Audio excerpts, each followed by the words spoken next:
Hi everyone, my name is Laurie and welcome along to another edition of AFTV FANZONE, the show that gives the fans the opportunity to come on air their views and have their say. All you got to do is download the app and you can get access to the show. But without any further ado, let me introduce you to my special guest today, one of my favourite AFTV characters, a sparring partner of mine, none other than Turkish.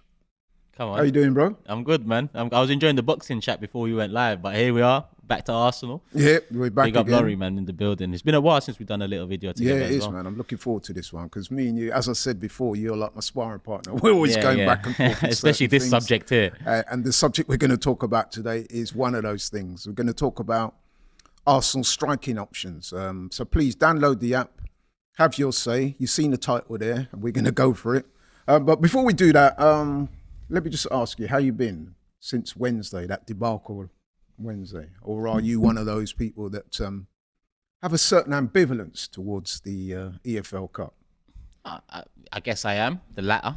I'm disappointed, though, because the performance wasn't great, and it's indicative of performances throughout the season where we're failing to really transition well to create chances. So I'm more upset about that than actually being at the Carabao Cup. It would have been nice to win, but at the same time, I've seen this fan base use FA Cups and put a positive spin on the ownership and the structure above the team on the pitch and make excuses for them because of FA Cup. So I'm not about to do that for Carabao Cups either. This season it's about the Premier League, Champions League and the FA Cup, really and truly. So we're out of the Cup. It is what it is for me. Yeah, I mean, listen, you're not especially wrong when you say that, but I must admit I was disappointed on Wednesday. I was at the game. We didn't show up. I thought the manager got the balance of the team wrong. I didn't believe, for example, how you left out all those players at the start, the same ones that everyone claimed you were resting, and then you bring them on in 60 minutes and we're 3-0 down in the game. I couldn't understand that. It did kind of come across desperate when I saw them. Yeah, that was a little bit weird to me. I wouldn't even bought Rice on like 2-0 down, like 3-0 down, and I was at the game, man. He was getting it from the West Ham fans. I felt sorry for him. Because they was already up and they knew they were going to win the game, and then they got their ex-player coming on, and man, they was already flying so every time he miscued a pass or got tackled or anything like that, the crowd just on it came for him. But anyway, man, that's in the past now. Let's look forward to the future. As I said before, people, you've seen the title there. We're going to be discussing Arsenal's striking options. It's funny because the last time I did a fan zone, I was on with Gunnar Lee. We were talking about the goalkeeping situation. And today we're talking about the strikers. So let's look at this logically. So Gabriel Jesus, who most people would agree, pretty much everyone would agree, is our main striker. He's out injured with a hamstring injury at the moment. And he's not expected to be back in action until December at the earliest. So this has obviously affected the striking situation adversely. Eddie Nketiah has come in. He seems to be the man in situ at the moment. He's come in and done a reasonably good job, I would say. I know you might beg to differ. I do. That culminated in what I thought was an excellent hat-trick at the weekend. It was. But questions do remain as to whether he should be Arsenal's main striker. And the options that people are throwing up are Trossard and Havertz. Some people even suggested putting Martinelli through the middle. But the man sitting to my left, I know he's got some opinions, so let's hear them. Turkish, take it from here, bro. What's your view on the striking options and who should get the job? Trossard's the best player of the options. That isn't a debate for me. We can debate who starts up top, yes, but in terms of player for player, if we're looking at Trossard, Eddie Nketiah and Kai Havertz, Trossard is the one with the most quality. Easily. But yeah, there's no doubt about his quality, but would you play him through the middle? Is that his best position? Is he suited to that position? Do you get the best from him there? It's hard to say where you get the best Trossard from. I think Trossard's a player that plays better when the players around him are better, if that makes sense. He's not the type of player to win you a game against West Ham starting when the level of players around him are not of that quality. He's a player that if you have a Martinelli and Saka either side, he can bring them in.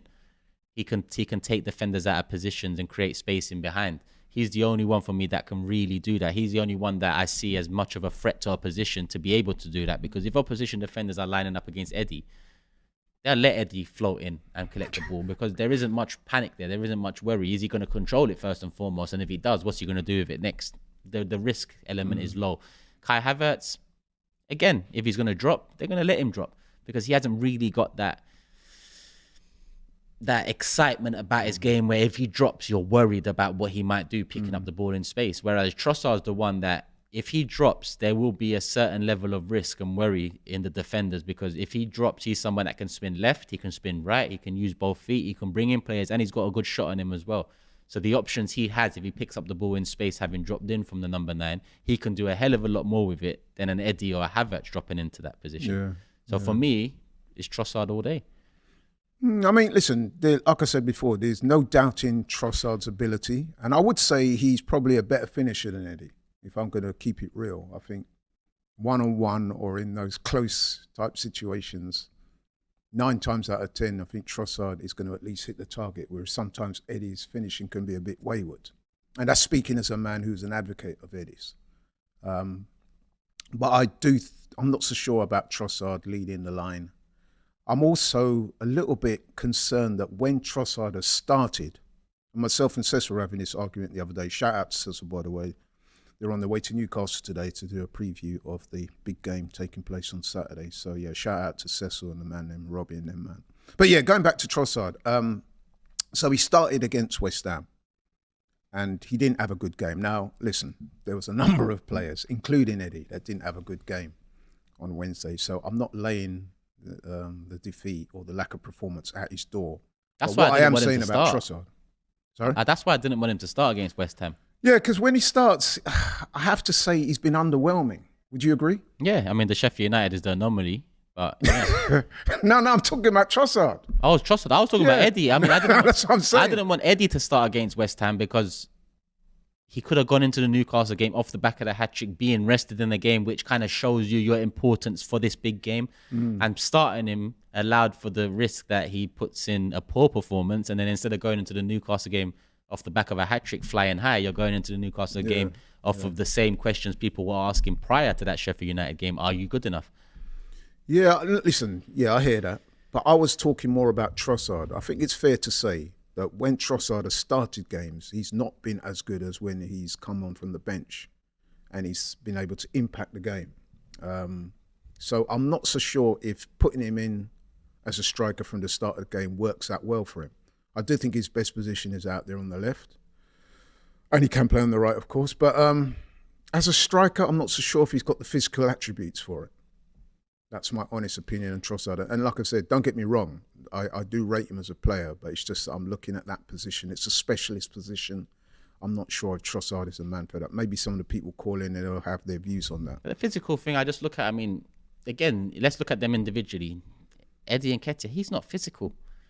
Havertz, in the air. I think he's got underestimated strength, man. I don't know, man. I mean, he's bulked up a little bit over the last year or so, but he's bulked up and lost some pace at the same time. Has he bulked up enough to be looked at as a strong player? No. But he's also lost some pace. You saw in recent games where it looks like he should be the one running onto the ball. Instead, Thiago Silva's keeping up with him, or another player. You know, he's lost a yard of pace already at 24 because of the extra weight added on, and he's not using the extra weight, in my opinion, to like. None of the goals, a great hat-trick against Sheffield United, was because of his physical presence. It was more the first goal, great first touch, great finish. Second one, poacher in the box, smash it in the back of the net. And the third one, at your feet, bang, top corner, riding the wave. I haven't seen this new physical side of Eddie. And Havertz is the same. I mean, yeah, he wins some headers here and there, but I wouldn't say he's physical because he wins headers. You know what? I'm going to say this, yeah, and I'm pretty sure you'd agree with me. Out of the 3 listed there, Nketiah, Trossard, or Havertz, I think we both agree. Some people may not agree, but we both agree that Havertz is probably the bottom of those 3 currently in terms of striking. I'd say Havertz and Eddie are. I mean, Eddie might be just above because of the hat trick, but you know, things that Havertz can bring up front is different to things that Eddie can bring up front. Essentially, you probably want a mix of Eddie and Havertz to even have I think a mix of Eddie and Havertz would give you a good backup striker. Yeah. But individually, they lack what the other lacks. And that causes them to both be not good enough backup strikers. That's right. You know, that's what I see. Where you're coming from. But I think we both agree, though, that of the 3 there, Havertz is probably in 3rd position in terms of being a backup for Jesus. What, in Arteta's eyes? Yeah. So what are you saying? He's not really played him there this season. What are you saying, Eddie then Havertz? Yeah, that's what I was going to come to. So let me make the case for Eddie, because I do think that Eddie should get the starting berth in the absence of Jesus. And I want to make it clear, in the absence of Jesus. I'm not saying he's a... Listen, I don't consider Eddie to be elite, far from it. He's not a top-class striker. He's not the finished article by any means.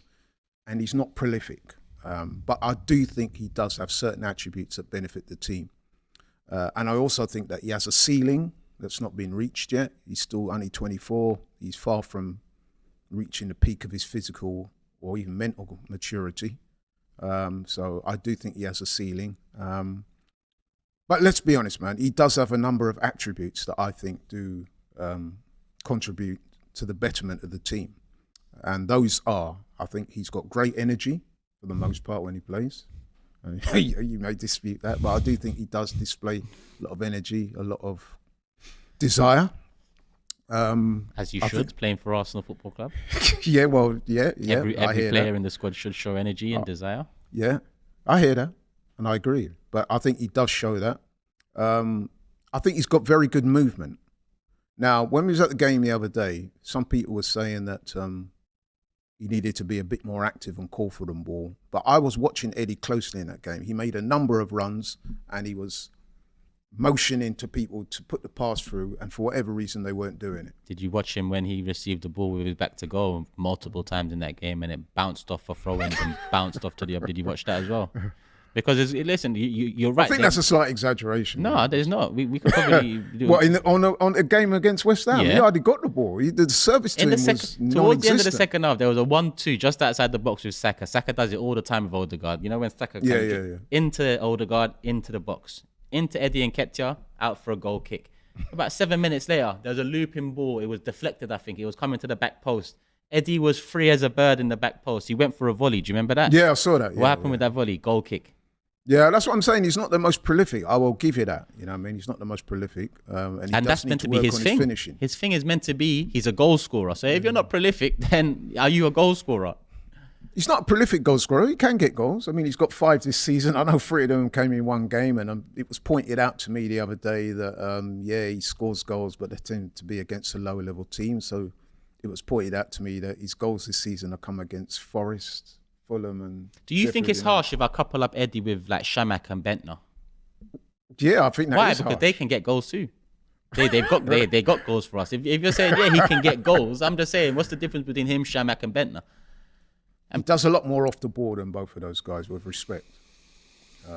It's a stretch what you're saying. And not only that, like I said, I don't think he's reached his ceiling yet. I honestly think that there's more to come. I mean, you've heard the manager describe him as a beast in training. That means his attitude is very good, which is one of the other attributes that I like about it. He's got a very good attitude. He doesn't drop his head when he's missed a chance. He's a team man, and you do need that. He runs the channels well. And unlike you, Turkish, I actually think he holds the ball up quite well. No. Trust me. No, but you're going to quote examples of the ball bouncing off him. That happens to every striker. I've seen that happen to Haaland more than one occasion. Jesus? Well, Jesus is a different type of striker. And Jesus is our recognised #1 striker. So I'm not for 1 minute saying that Eddie is up there with Jesus. Even Trossard's touch and ability to turn either way bodes a lot better for that back-to-goal type of striker than Eddie. Like, I just think it's a myth that this whole physical, he can hold the ball. It's a myth to me. He's fast. He's a goal scorer. I mean, none of this is proven. It's all kind of assumptions based off of little pockets of performances or pockets of goals we've seen. None of the admiration for Eddie comes from consistency. It comes from pockets of moments.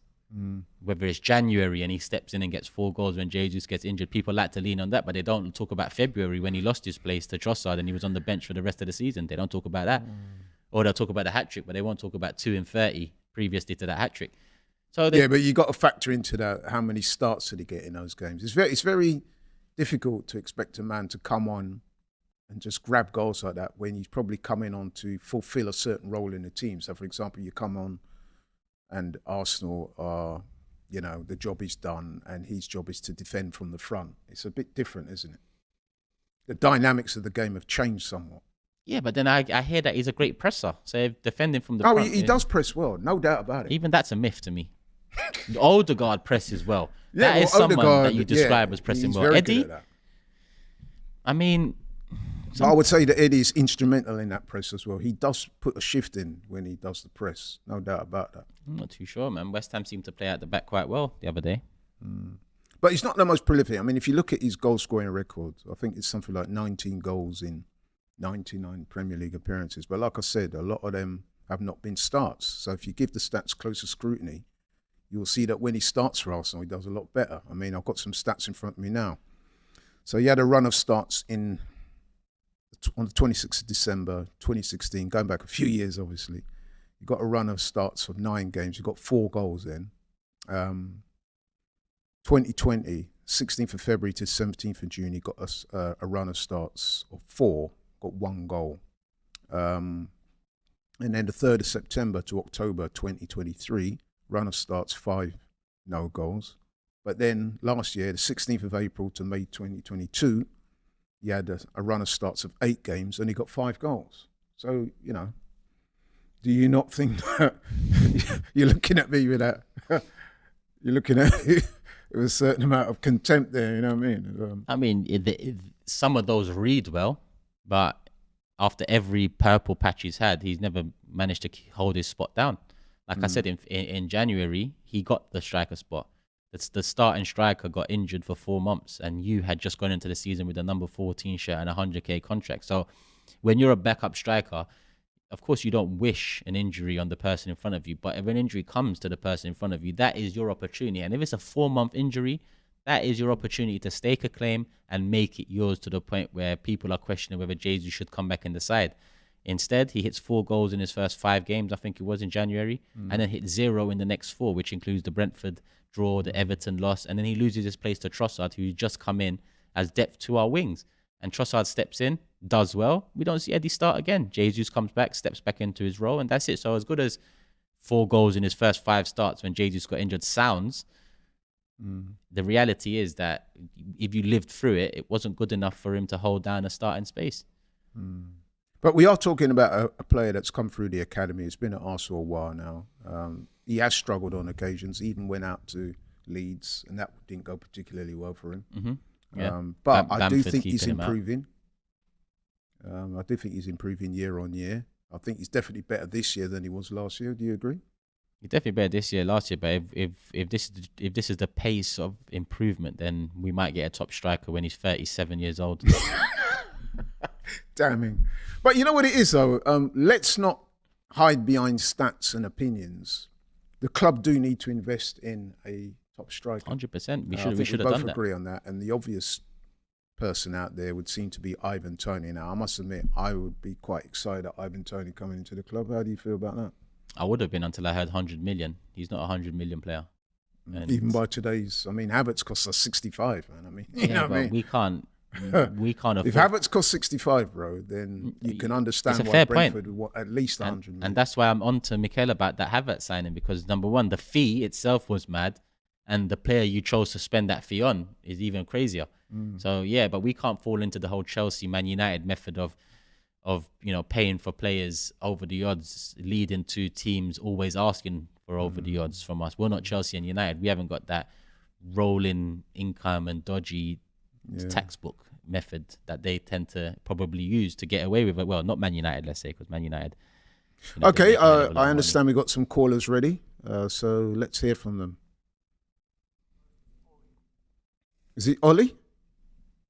Yeah, Ollie, yeah. Let's have Ollie on. Let's see what he has to say. Ollie, where are you calling Hey from, guys, bro? I'm in Australia. Okay, nice one, Nice. bro. Yeah. Good day. I'm from England originally, but live in Australia now. Okay, You nice can one. see the bit of a yeah. Thanks for calling. But so you've seen the title there, the striking options: Nketiah, Trossard, or Havertz. Or it doesn't even have to be those three. It could be somebody else. Who do you think should get the role in the absence of Jesus? Look, I mean, I think we're in a bit of an unfortunate position that we're having to sit here and discuss 3 players that, honestly, it should be Nketiah based off the fact that he's our number 2 striker. But we're sitting here having to debate between a backup left winger, a £65 million player who was supposed to be in midfield, and a backup striker who hasn't quite done it for us.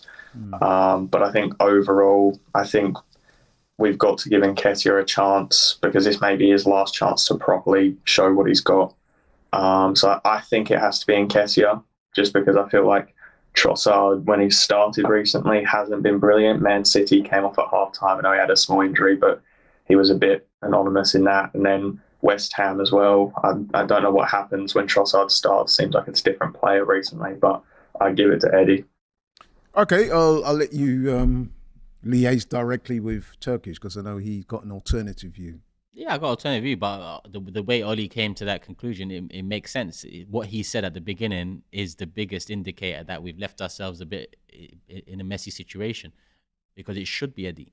He's our backup striker who signed the contract less than 2 years ago and got the number 14 shirt. There shouldn't be a debate. The fact there's a debate highlights that Eddie hasn't done enough since he's been at the club to warrant our confidence in him starting. And this is probably coming from a person that, again, before that West Ham game, I said Eddie should start. He scored a hat-trick against Sheffield United.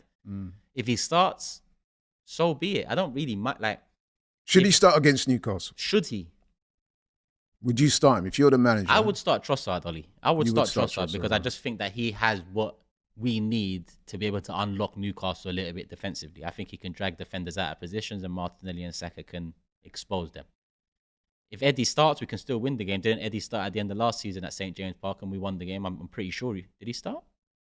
I think he did start in that 2-0 win. I might be mistaken. Maybe it wasn't him, but we've seen us win big games with Eddie there as well. But, I just think that Trossard has the overall quality that we need up top to be able to bring in Martinelli and Saka more than me trusting Trossard to put away the goals. I don't trust Trossard, Eddie, or Havertz to lead the line and banging the necessary goals for us because none of them are, out and out goal scorers. It could be argued that even Jesus, as much as I rate him, he's not particularly prolific. No, but he's got a good mix of goals and bringing in the wide men and dropping in and creating space. So he's got the perfect mix out of the lot. He's not out and out. No, he's definitely the number one. I must admit, I do agree with Ollie there. I think if we're going up to Newcastle on Saturday and you've got to work with what you've got, to me, I think Eddie's the best look. Listen, Trossard, if he doesn't play on the wing, I'm sure the manager will introduce him at some point. I'm almost sure of that. But in terms of starting, I would go with Eddie. But listen, Ollie, thanks for your call, mate. Anything you want to say in closing? I just wanted to add something that I think a lot of people are seeing Nketiah as we need someone to replace him because he's our backup striker. But for me personally, I think if you keep Eddie around and he can play the odd game here and there, and then Jesus can become your, maybe playing on the right to give Saka a break, and then you have that target man up top because we've seen Jesus against Man City out on the right look quite good. So as much as people are saying that we need to get rid of Eddie, I will say that I think beyond this season, with that 14 shirt and the 100k a week, if you can't find someone that's going to pay 40, 50 million for him, keep him around, let him play, come off the bench, and let Jesus go out to the right because there doesn't seem to be an abundance of right wingers. Yeah, how much for Eddie? I'd hope 40, 50, but to be fair, I mean, if Tony's going for 100, I would hope that we could get half, but based off our selling, we'd probably get like 20. I think if Balogun went for 40 and he was only played one season in the French league, so I'd hope we get more, but based off our selling, I'd be surprised if we did. Okay, bro. Thanks very much. Nice some very good points made. Speak again soon. Thank you. Yeah, interesting there. We ain't getting 40, 50 for Eddie. That's all I can say.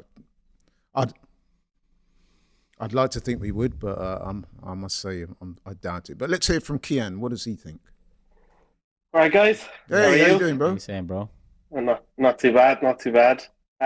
Pretty interesting topic, I suppose. I can't believe Havertz is even considered in the conversation, though. I guess we had to put him in there because he came to the club as a person that can play up front. Chelsea did play him up front. Germany have played him up front. There is some speculation as to what is his best position. But for me, very, very true. I wouldn't go Havertz. But out of the three of them, which would you go? I agree with Turkish. Trossard for me. I think when you look at Eddie, I don't think it's the type of game for him. I think the way Newcastle line up and that, we need some interjection of pace and obviously pressing. I don't think Eddie presses as much as the likes of Trossard, and with obviously Trossard coming in, you could have the option of pushing Martinelli down the middle at times as well and moving Trossard out to the left. I think that's the type of thing. And when the two of them are on the pitch together, especially last season, Martinelli and Trossard constantly switched position, which I think helped us in games. And I just think Eddie is like, I don't think he's the man to get us the goals that we need. I just find like he'll score against someone like a Sheffield United.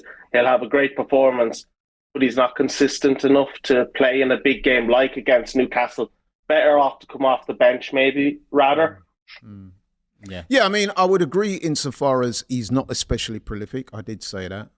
And I do agree with you that normally Jesus comfortably is our number one striker.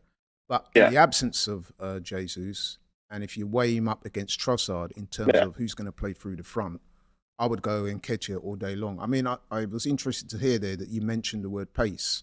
I must say, I didn't really consider Trossard to be that pacey. Do you, Turkish? Or? No, but on the ball, because he's got the best ball control, running on the ball, he is probably the fastest on the ball. Yeah, if that makes sense. Yeah. And I think as well as that, when you look at Trossard, like Trossard last season in the second half of the season was involved with 10 assists in the team. He was involved with the most goals. So I think he's one man you'd need to consider in that team as well. Maybe he doesn't get the goals, but he does create a lot of opportunities as well in the front three. It's certainly worthy of consideration. I mean, I'm not wholly against it.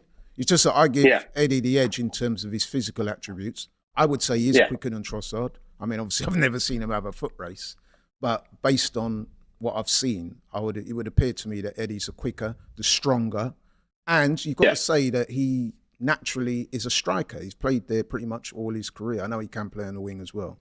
But yeah, I think he's more suited to that role. I think Trossard, sometimes you've got to play players in their best positions. Turkish, what's your thought? Yeah, Kian, I'm with you, Trossard. But I guess if I'm Mikel Arteta and I look at the decisions he's made over the last 2 years, the right thing to do is to start Eddie Nketiah. If I'm Arteta, and I agree with you. I think if you base it off, you forget the West Ham game because Nketiah scored a hat trick. He automatically should start. But for me, and like you said, I just feel Trossard would be a better option against Newcastle. Yeah, he's much more technical. He's got that guile. He's guile. I think he's out of the three names, he's got that guile about him. Whereas Eddie, I wouldn't disagree with that. What's the opposite of guile? Because that's Eddie and Havertz.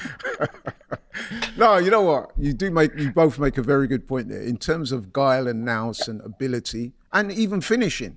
Maybe Trossard does have the edge in terms of finishing. However, I think if you want someone to run the channels, lead the line, hold the ball up, occupy the defenders, put in that work in terms of pressing and that, I just think he's going to go with Eddie, and so would I. He probably will go with Eddie. He probably will. Yeah. Right, listen, bro, thank you very much. Wait one sec. Kian, where are you calling him from? Well, I'm originally from Ireland, but I live in Manchester. Oh, I heard the Irish accent. I thought, there's a brother of mine. But yeah, Manchester, big up anyway, same way. Yeah, man, big up Manchester. No, big up Manchester. Come on, take care, Kian. Okay, but just not Man United or City. But yeah, big up the whole of them. Right, we got Aaron on the line. I wonder which way he's going to go. It's 1-1 so Aaron's far. Going Trossard, man. I know Aaron. Trust me. Aaron, so you've seen the strap line there. Nketiah, Trossard or Havertz. If you're the manager, we're going to Newcastle on Saturday. Who do you pick to play up front in that Arsenal team? I think it can only be Trossard, really, if we're being honest. 2-1 to Turkey. I know my people, man. Come on. Okay, then it begs the question, why would you say that, bro? Why would you pick Trossard over Nketiah or Havertz? Nketiah, I think having that hat-trick on Saturday, and I thought going into the West Ham game, I thought to see a bit more confidence. But for me, it's like, I think he scored a hat-trick and he's now like, I am the guy, but it's not one game. You need to do it across a run of games. And as a striker at Arsenal, I expect you to score in every 2-3 games. I don't think he's the type of striker that's the profile that we need to play against Newcastle. I think Trossard's a better profile for this game especially. Yeah, I hear that. I mean, what I would say is that this whole subject is underpinned by the need for Arsenal to bring in a top-class striker in January, because although I'm a big fan of Jesus, does a lot of good work, there's two things about Jesus that I have my doubts with. Number one, as good a footballer as he is, I don't think he's the best finisher.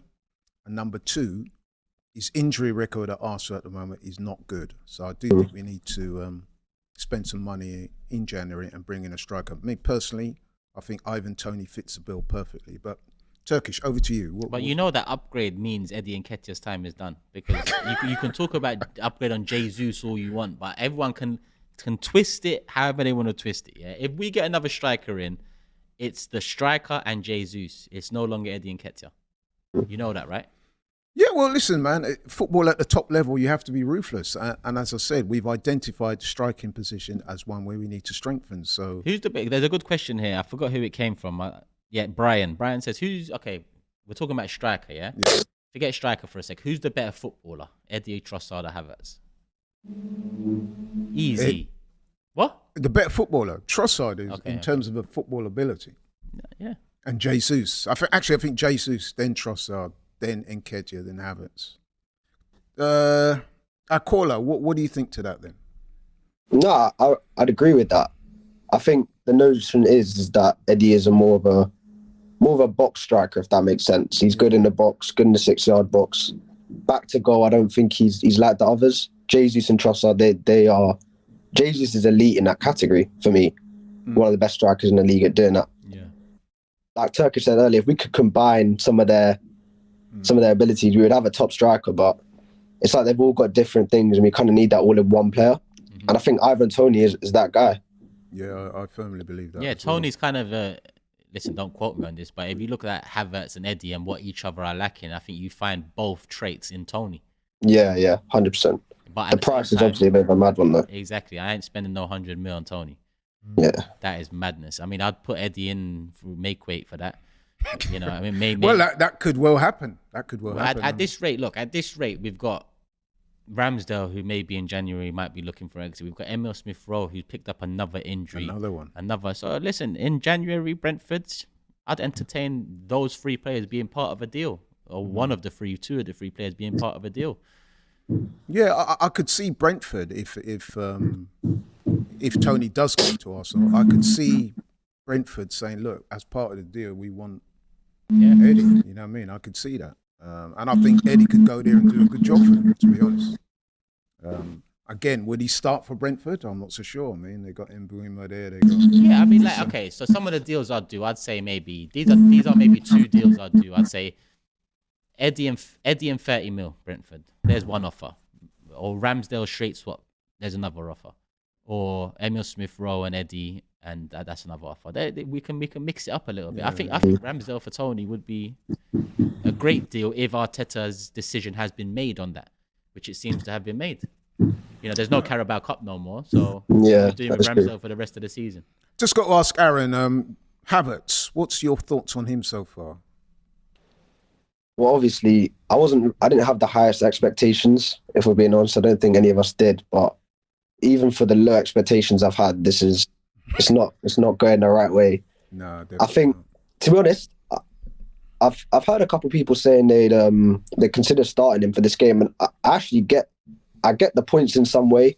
I remember the Community Shield when he started up top. He wasn't good, but he was decent. He held the ball up well, brought the others into play. Like, he can do that, but it's just 65 million. Like, I reckon I could do that for Arsenal. Aaron, trust me. You see when people come out of games, and they praise Havertz sometimes, it's like, he done good today, and I'm like, what did he do good? He flicked it on once, he held it up once. So you remember that one time, and it's always one time in a game he does something, and from that time his rating goes to 6-7, and it was all right. So it's not bad.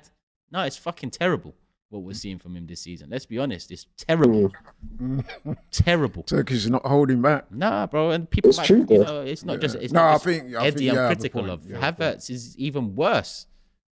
Even worse of a sign, like, you know, I'd probably start, if you had to give me Eddie or Havertz, I'd probably say Eddie. Well, you know what I was going to say? The fact that Eddie is starting over Havertz in those positions kind of tells you that Havertz not really had the desired effect, because he came to the team and a lot of people said the bonus of bringing him in is that he can play a dual role. So he can play either in the midfield or he can play up front. That's what a lot of people were telling me when they were trying to justify the signing. And I've got to admit, man, that so far he's not really shown anything to suggest that he can hold that position down. He will turn out to be one of our worst signings ever.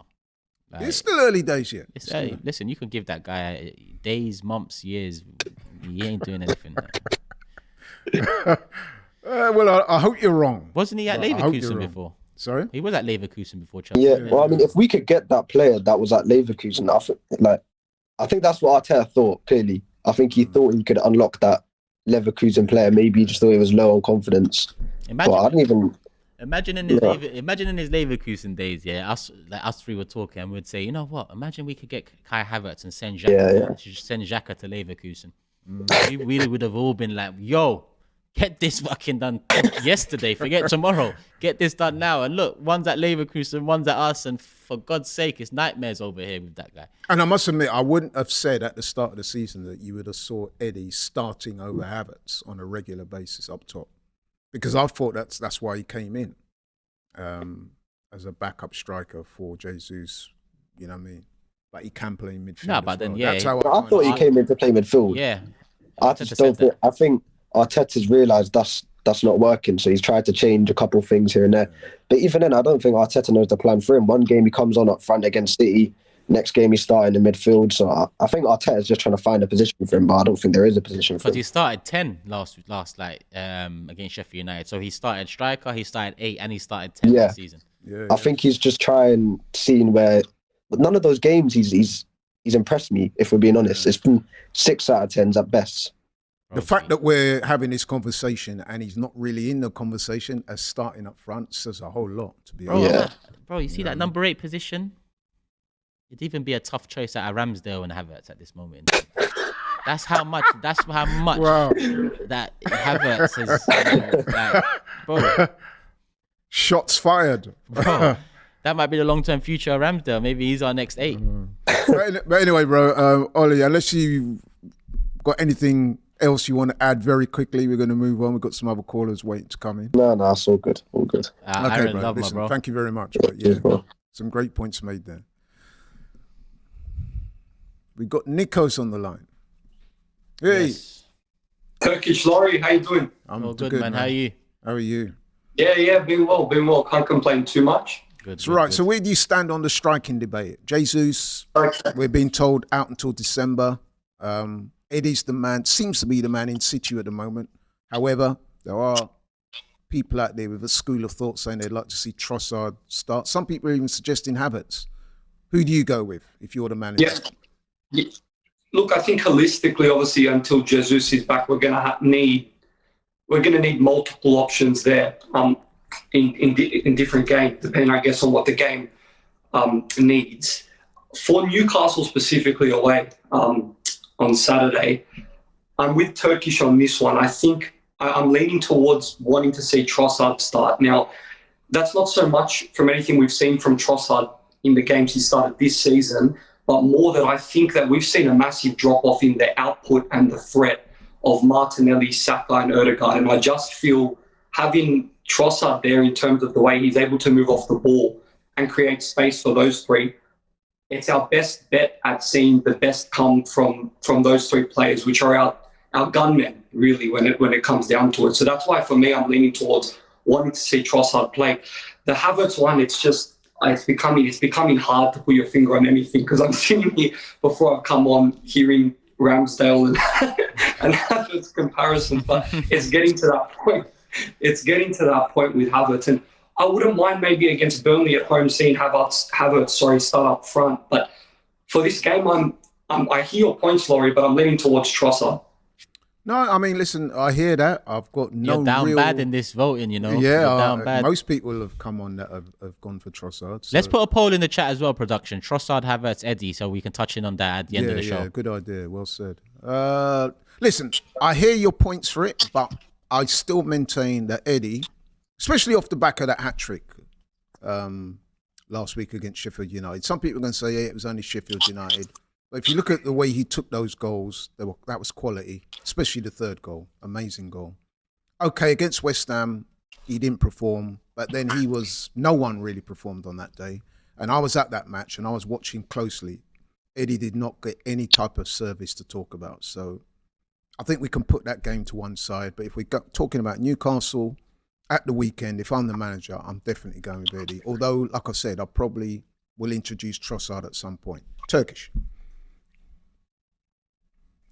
I'm struggling to find more reasons why I would start Trossard over Eddie, because I mean, look, you mentioned you're struggling. You mentioned service. Yeah, I'm struggling because I've said all I've had to say on that on why I'd pick Trossard, but you said service with Eddie, so I'm gonna go back. No, the service to Eddie at the West Ham game. I was at that game and I was watching closely. It was non-existent. There were several times I motioned to Cecil next to me where you could see Eddie was shouting saying, "Look, ball here, ball here."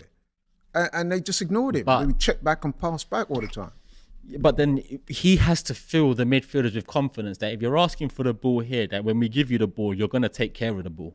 Yeah, but that shouldn't really enter their mind. He's the striker. When I used to play football Saturday League or Sunday League, if I've got a player in front of me that I know, listen, if I pass this ball to this guy, we might fucking lose the ball and I've got to run back 50 yards. Yeah, if I know that and it becomes a common theme, you're on that, yeah. I'm not going to pass to him as much. I'll say, you get in the box, I'll pass out there, and then we'll hopefully swing it into you. But if you keep on consistently showing me that you can't hold the ball, and when I give it to you, I'm going to be running back this way, then I ain't giving it to you as much. So he can call for it as much as he wants, but he needs to fill the players behind him with the confidence that he can do.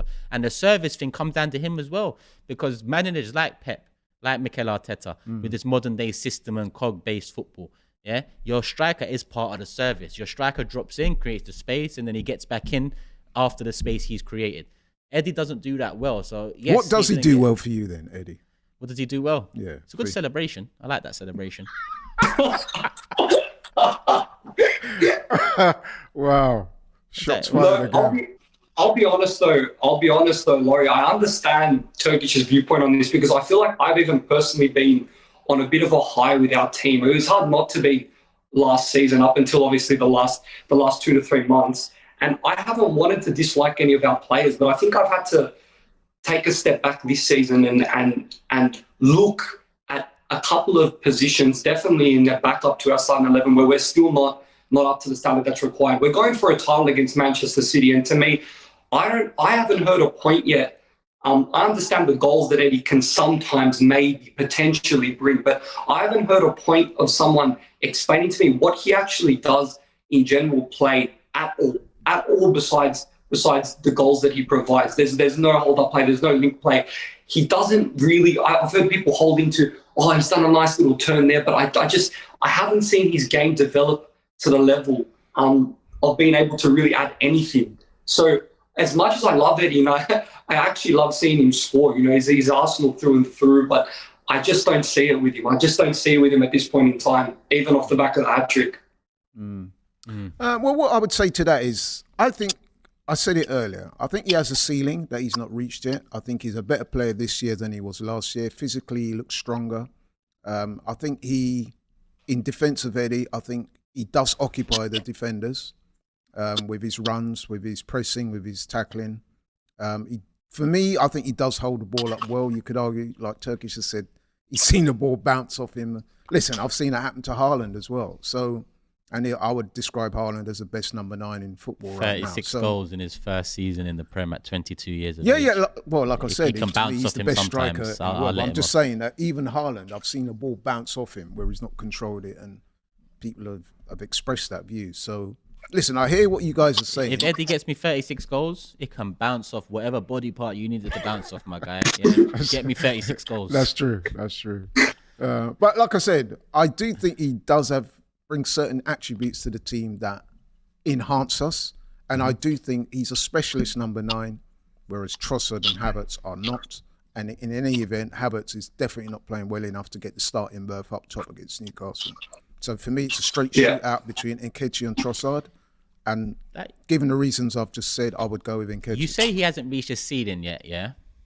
He's only 24. And I want to include you in this conversation as well. I know, but like, what is his ceiling? Is his ceiling a Jermaine Defoe or a Darren Bent? Like, what is his ceiling as the type of striker you see him as? What do you see Ian Wright? What's his ceiling? What striker do you think he could reach that sort of a level? I would say, and I would be hopeful that in a year or two's time, you could be looking at Eddie. Presume he gets the right amount of starts, he could get you 15 Premier League goals in a season. 2 years from now. Next season as well. Okay, no, we're at the rate of progression. 15 to 20, I think he's capable Eddie. of getting it, if he's starting on a regular basis. And you'd be happy with him starting on a regular basis next season? Well, that will depend. I don't think he will, because I think that, listen, as I've said, and this underpins the whole debate, he is not the number one striker. He's there at the moment because our main striker is out. I fully expect us to improve that striking situation come January. I mean, if you look at Arsenal's team at the moment, goalkeepers we're fine for, I would say. Yeah, I think our defence is amongst the best in the Premier League at the moment. Certainly the centre-back pairing. Midfield, again, very strong. So if you look at the two wingers, brilliant. If we're going to be honest and appraise the team in a honest and forthright way, it's probably the striking position is where we're least strong. Yeah. We've got Jesus, and even Jesus, as much as I love Jesus as a player, does some brilliant things. He's not prolific. This is why I'm on to Mika quite a bit this season, because as much as you are right, striker is one of our weakest positions, so is the number 8. And these are the two positions that this summer we had to fix. We had to get the right players in, and we obviously haven't. If 11 game weeks in, 10 game weeks in, we're discussing Havertz, Trossard, or Eddie when Jesus is out. Someone should have staked that claim. We should know who's in after Jesus, but we don't, because it hasn't been sorted. The number 8 position, a lot of calls for Zinchenko to step in there now. Why? Because it wasn't sorted out in the summer. This is what's frustrated me, that these are the things that should have been sorted. Jack has gone, cool. Buy a fucking proper rate, not Havertz. Eddie, not good enough. Sell him on. Get some sort of value from him. Apparently he had a great season last season coming in for Jesus. Do something about it. Instead, no, we go into the season, we're talking about the same things. We talked about Partey being injured last season and the problems behind Partey. We've talked about the 8 and an upgrade on Xhaka last season. We talked about Jesus being out last season and the quality of striker we have behind him. These are all actually thinking out loud. That is another attribute that Eddie brings. He's one of the least injured players in the team right now. So who, Eddie? Yeah. So, but back to our caller then. Just quickly on the window, the window, obviously it's hard to judge with Timber, who's been injured now for the whole season with ACL. But I don't understand why we needed to take the risk of Havertz. Like, I heard you speak, I forget which podcast was on Turkish the other day, but about why, like, it's almost like we're taking 2 steps backwards to go 4 steps forward now. Like, I don't understand. We almost had the recipe there last season, and I don't understand through what logic we've taken a £65 million risk, because that's what it was. We knew it was a risk before it started, whether it was going to work or not. If we want to be optimistic, we can say the jury's still out, but the jury can just pack up and go home at this point, I think, because it's signed, still delivered, and looks unfortunately with Havertz. But what I would say, just before I go, is whoever starts number 9, it is a massive game, and we don't have room for excuses anymore. We can't be sitting here on Sunday after the game saying, oh, what if he'd gone with this player? Well, the injuries of Jesus and Partey. You know what? In the end of the day, they've got Isaac out. They've got Botman out, who I think is arguably their best defender. So whoever starts at the number 9, we need to go there. We need to win this game if we're serious about the title. So that's what I would just end it on. Okay, bro. Thank you very much for your call. Have a good some rest very of your good day. points made there. Have a good one. Cheers. Love. Cheers, mate. We've got Ryan on the line. Yes, bro. What are you saying? You got guys, man. Can you hear me? Yeah, we can hear you. Yeah. Fire away. Are you in my camp or in Turkish's camp? I'm Darren, man. I need the votes. You're about to be down bad. Laurie, I think you know what camp I'm on. Definitely in Turkish's camp. But listen, Nketiah or Trossard Havertz, I can't even lie. I was having this debate with my friends I only landed a couple of days ago. I was in Portugal over the week, my birthday. Nice. And I was speaking to some of the fans, safe for that, man. I was speaking to some of the fans out there in Portugal and even my cousins and my brothers when I got back. I'd sell Nketiah and Havertz in January, especially Havertz, man. Listen, I want to be optimistic, Laurie, but I've washed my hands with Havertz, man. I just can't see this working. I hope I'm wrong, but for me, it's just, I don't know whether he's a false number 9. I don't know whether Mikel Arteta's obviously brought him to play in that left 8 side where Granit Xhaka was playing last season. And I think the reason why, dare I say, I'm missing Granit Xhaka a lot because we haven't upgraded on him. We've downgraded on him. So him bringing in Havertz for Xhaka's replacement, Arteta can't find a way to get Havertz flowing with the style of football that we was playing last season. So if that's not working, you got to think as well. For me, when Arteta's not starting Havertz in the big games as well, Man City a couple weeks ago before the international break came up, when he's not playing him away at Chelsea, you've spent 65 million in him. So that tells me that you don't trust him. And with this game coming up this weekend, Newcastle, this is a tough game, man. Like, Turkish, I saw your prediction on the Big Six yesterday, innit? And I think it's going to be 1-1. My head says 1-1. My heart says 2-1 Arsenal. But for me, I'd start Trossard anyway, because in this false number 9, I think it'll be a lot more fluid. And defenders hate when they haven't really got a natural number 9 to pick up. Whereas I think Eddie does deserve to start, though, with his hat-trick against Sheffield United. If I could just interject yeah. I hear what you're saying about Trossard, and we've discussed his technical ability, which we all agree on, is excellent.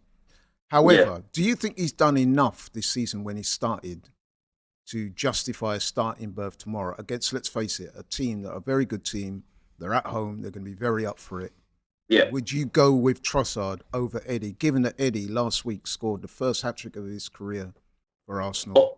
Okay, the West Ham game was a wash. I was there. No one played well, so you can't hang that on Eddie's head. Yeah. Surely Eddie's done enough to start, hasn't he? For me, Eddie has done enough to start, and which I didn't really want him to play against West Ham during the week because I'd have rather we him have been. No options. But hear me out, Laurie. I would have rather him have been fresh for the weekend game against Newcastle, because the Sheffield United game, he's just come off the back of a hat trick, and with him playing against West Ham during the week, it then casts people's minds back to like, oh, that's the Eddie Nketiah we all know now, when he's not playing around the same level of quality of players that he will be on Saturday with Saka, Martinelli, Odegaard, I presume, will come back into the picture.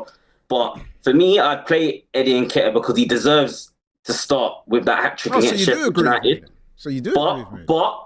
But I prefer Trossard to play. But what I think Arteta is going to do, I think Arteta will play Eddie.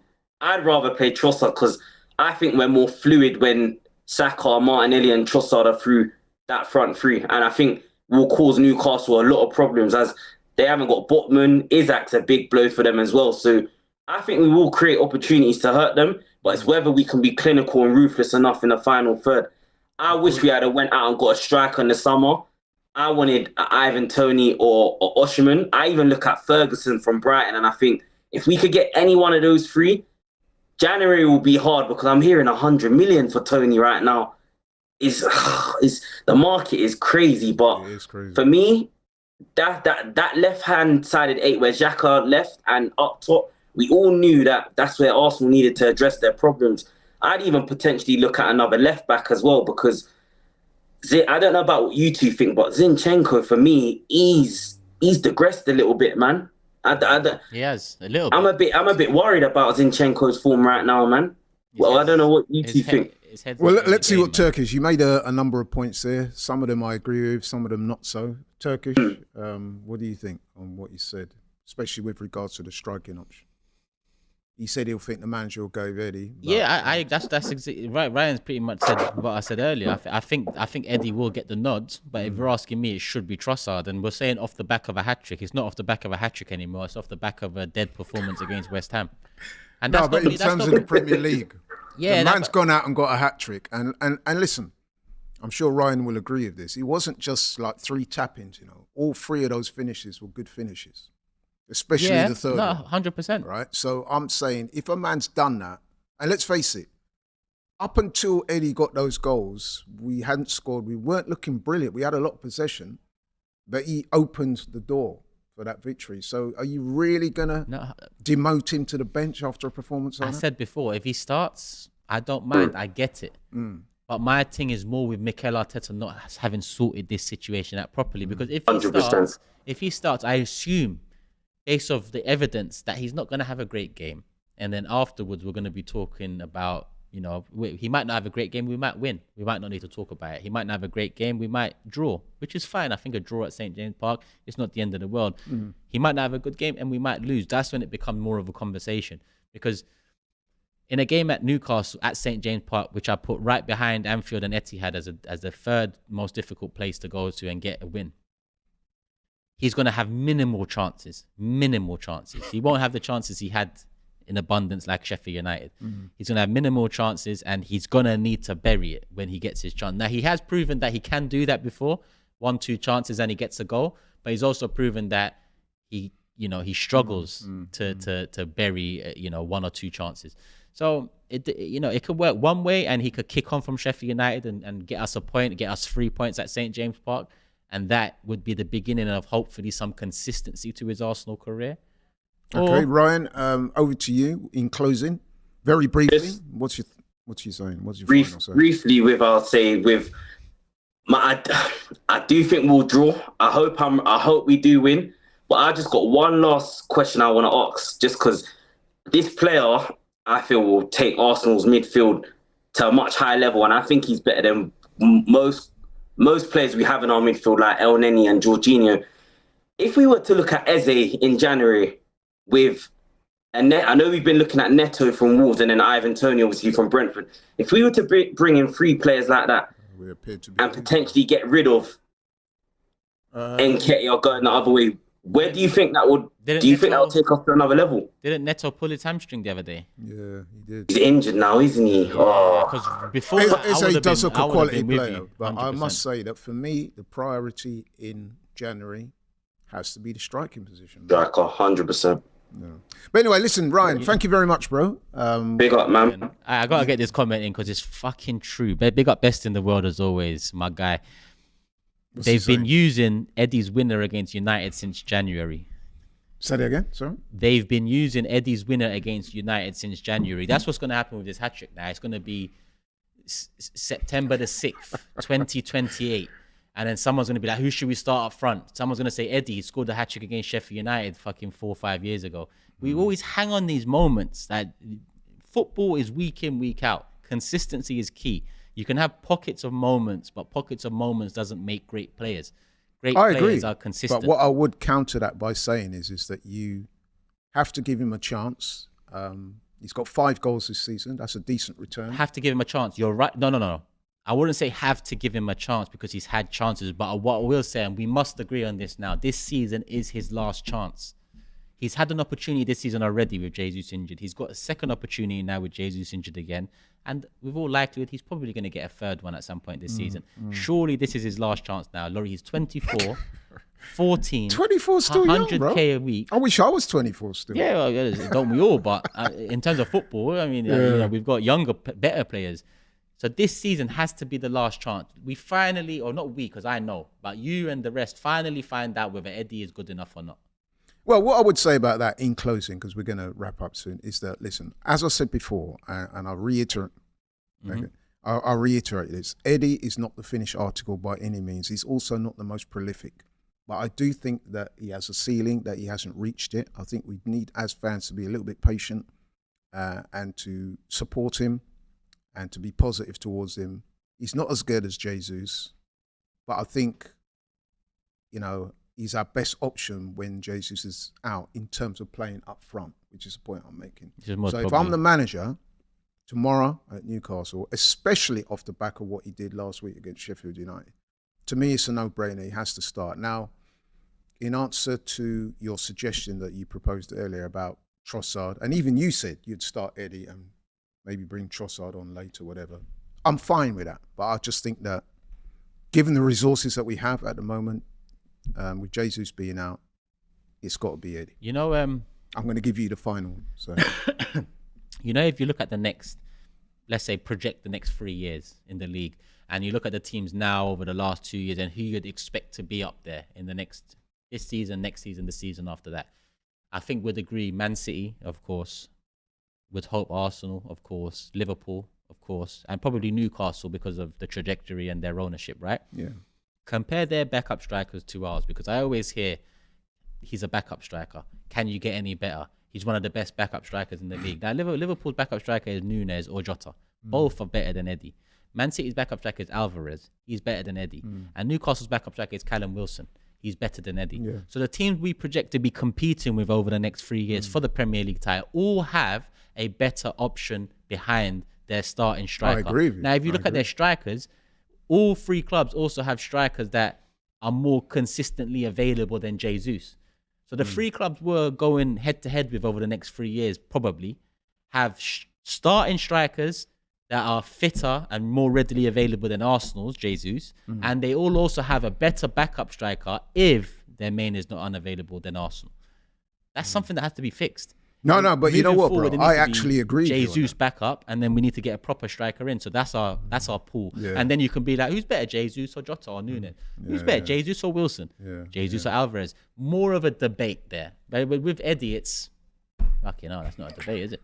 You know what? I would co-sign pretty much everything you said there, apart from that last sentence when you sort of dissed it. Of course you wouldn't go sign it. But We've got one listen. super chat. One super chat. Yeah, go Can I ahead, get it in there? please do. Rizwan, big up Rizwan. He says Eddie has reached his level at Arsenal. He needs regular game time, which he's not gonna get. So Arsenal need to move him on. The fact that we're having this striker conversation before Newcastle away is embarrassing. And hence why I look at Arteta and say this is something that should have been sorted. One more is just coming from HW. Only thing that I don't understand is that Trossard and Havertz have done even less and played worse than Eddie this season. So why is Eddie just the topic? Well, you know what? I did say earlier that when Trossard has started, I have to be honest and say he's not overly impressed. No, that's not to say that I he's agree. not a very good player, because he is. And then, you know, with Havertz, we've said as much as needs to be said about him. Yeah. So Out of the three, Eddie's probably given us the most, closely followed by Trossard. Yeah. And then Havertz would be last. But if you look at, you know, a bigger pool, if you look at pre-season and then the end of last season, Trossard is, you know, has a lot more perks than Eddie. So that's why I made the decision for Trossard. More experience, more technical ability, both-footed. He's more of a, you know, similar player to Jesus than anyone else we have. So, you know, I lean towards him. But if Eddie starts, I get it. He scored a hat-trick. Cool. Okay, we'll see how it goes on Saturday. But We will. listen, Turkish, thanks very much for appearing on the show and Love, being man. as honest and forthright as you always are, and that's why the people love you. Shout out to all the people who called in today, and for the people watching the show, shout out to all the people who submitted super chats and comments. We appreciate it very much. Keep it locked and loaded on AFTV. Just very briefly, the game on Saturday, give the people what you feel will be the result. My heart says 2-2. My head says we're going to lose. All right. See, there you go, man. The man's being honest. You know what? I would take a draw. But you know what? I'm going to go for a 1-0 win. And guess who you think that I think will score? Well, a wild guess. Wouldn't it be ironic if it's a 1-0 win to Arsenal and Eddie Nketiah scores that goal? I'd love You know it. I'm going to be on I'd your love case. it, and bro. I will be there. Yeah. I will be there. But listen, thanks again for watching. We are out. See you very soon. Love. Take care.